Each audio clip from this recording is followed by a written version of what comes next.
আসসালামু আলাইকুম, যারা ভিডিওটি দেখছেন সবাইকে স্বাগতম, শুভেচ্ছা, অভিনন্দন। আমি আছি আজকে আমাদের আলজুফ শহর থেকে ভিডিও বানাতেছি। এটা হচ্ছে আমাদের কোম্পানির এই লোহার দরজা।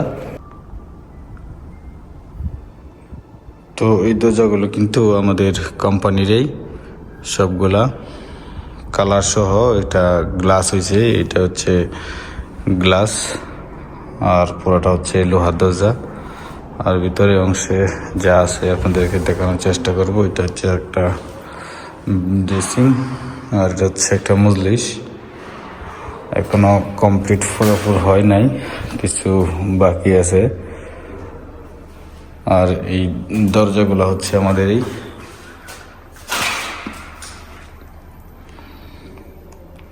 আমাদের কোম্পানির দরজা এগুলা।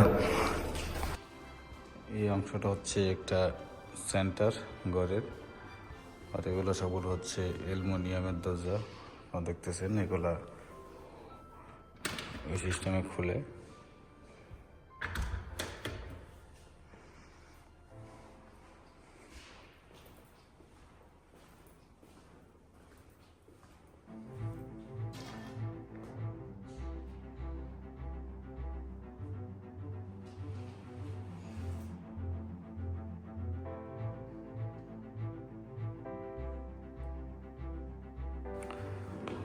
এখন আমি উঠবো উপরের তলায়, অর্থাৎ এই বিল্ডিংটা হচ্ছে 2 তলা কমপ্লিট।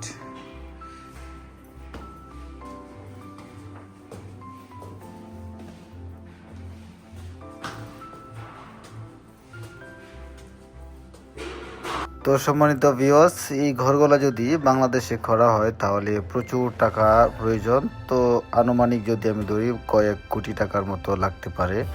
আর এই ঘরটা হচ্ছে 2 তলা কমপ্লিট। আর ভিতরে যে শোকিং আসবাবপত্রগুলো আপনারা দেখতেছেন, এই আসবাবপত্রগুলা তৈরি করতে আমাদের কাছে বিল আসছে ওনার বাংলাদেশি টাকা। যদি আমাদের বিলটা যদি হিসাব করি তাহলে প্রায় 16 লক্ষ টাকার মতো লাগছে আমাদের কোম্পানিতে দরজা আর ফার্নিচারগুলা কমপ্লিট করা হয়েছে এই বিল্ডিংয়ের। আর যদি সৌদি আরবের রিয়াল যদি হিসাব করি তাহলে প্রায় 50,000 রিয়ালের মতো লাগছে। সবগুলো তৈরি করতে আমাদেরকে বিল দিয়েছে প্রায় 50,000 রিয়ালের মতো। আর মোটামুটি সব সৌদির বাড়িতেই এরকম আসবাবপত্র থাকে, এর চাইতে ভালো মানেরও আছে অনেক জায়গায়। আর এই কাজগুলো মোটামুটি তার মানে মিডিয়াম লেভেলের কাজগুলো এখানে করা হয়েছে এই ঘরটার মধ্যে। তো ভিডিওটির মধ্যে আপনাদেরকে দেখানোর চেষ্টা করতেছি যে ফার্নিচারগুলো কেমন, কীরকম, আর ঘরগুলো কেমন হয়, বা এই যে ওটুবির মালগুলা, ওটুবির এই ফার্নিচারগুলো এল সিস্টেমে আমরা এখানে কিভাবে তৈরি করি এগুলো দেখানোর চেষ্টা করলাম এই ভিডিওটির মাধ্যমে। যদি ভালো লাগে অবশ্যই ভিডিওটির মধ্যে একটি লাইক এবং আপনার মূল্যবান মতামত জানাতে ভুলবেন না। তো সম্মানিত ভিউয়ার্স, আজকের মতো আমি এখান থেকে বিদায় নিচ্ছি। সাথে ছিলাম আজিজুল হক আরজু।